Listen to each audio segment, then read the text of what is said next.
When you look at the headlines for South Florida's real estate market, they can be so incredibly deceiving. Because underneath what seems like a simple story of booming growth, there are actually two completely different markets, and they're moving in opposite directions. So in this explainer, we're going to pull back the curtain and show you what's really going on. So, on the surface, everything looks fantastic, right? According to Axios Miami, taxable property values in Miami-Dade County jumped up by about 10% in 2023. And get this, that's the third year in a row of double-digit growth. I mean, that sounds like a market that is just absolutely unstoppable. But here's the thing. A single, big, flashy number like that can often hide what's actually happening on the ground. It gives you that 30,000-foot view, but it completely masks the deep cracks and the divisions that are forming inside the market itself. So what is going on underneath all that? And this, right here, is the crucial point. The market has literally fractured. The future for someone buying or selling a single-family home in South Florida looks totally different from the future for a condominium. They are on two separate and deeply divided paths. A brand new forecast from the Miami Association of Realtors just lays this split wide open. For 2025, they are incredibly optimistic. You could say bullish on single-family homes. But for condos and townhomes, they're predicting a complete stall.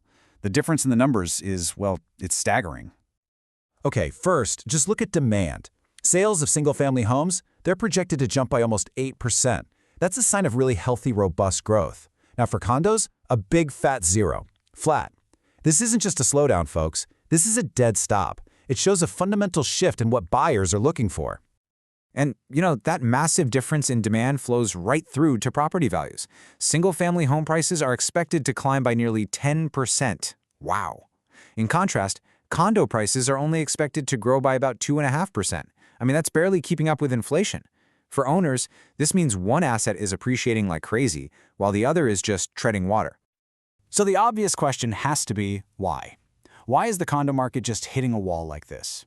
Well, the answer isn't one single thing. It's more like a perfect storm of pressures that are uniquely targeting condominium owners and, of course, potential buyers. It really boils down to three main culprits. First, you've got new state safety laws that require really expensive milestone inspections and fully funded reserves. This is hitting older buildings really hard. And get this, 74% of local condos were built before 1994. Second, property insurance costs are just soaring, and recent flooding has made it even worse. And third, there's this growing public fear about the actual structural safety of these older towers. And that fear, it's not just some vague anxiety anymore. It's getting really specific. As the Miami Reporters Roundtable talked about, a recent article in the South Florida Sun-Sentinel brought this technical engineering term into the public conversation, and it made the risk feel much, much more real. So what is punching shear? It sounds complicated, but to put it simply, it's a type of failure where a concrete support column basically punches right through the floor slab it's supposed to be holding up. And it's a known risk in the exact type of older concrete buildings that you see all over the South Florida skyline. So all of a sudden, buyers aren't just thinking about HOA fees, they're thinking about fundamental safety. But while the average condo market is definitely struggling, the bigger story isn't all doom and gloom. At the very same time, we're seeing these incredible forces at the absolute extremes of the market, plus some early signs of positive change, what you might call green shoots. At the very, very top end of the market, confidence is sky high. Developers just landed a massive $400 million construction loan for an ultra-luxury condo project called 6 Fisher Island. This just goes to show you that for the wealthiest buyers, this whole condo conundrum, it simply doesn't exist. Their market is playing by a completely different set of rules. And while the ultra-rich are playing by their rules, a totally different dynamic is unfolding just up the coast. In the Fort Lauderdale market, the number of homes for sale has exploded, surging 258% in just 1 year. This huge flood of supply tells a very, very different story. Now, this dynamic is pretty complex. Even as all this inventory has flooded the market, the average list price has also jumped by a staggering 53%. That suggests a lot of the new inventory is on the pricier side. But with homes also taking nearly a month longer to sell, it signals a market that's recalibrating. Sellers are asking for top dollar, but buyers are getting more patient and a lot more selective. Amidst all these extremes, there is some genuinely good news. Experts are starting to see Florida's property insurance market stabilize, which could bring some much-needed relief on costs. We're also seeing new laws like the Live Local Act actually start to work, spurring new development. And all the while, the professional real estate community remains incredibly strong.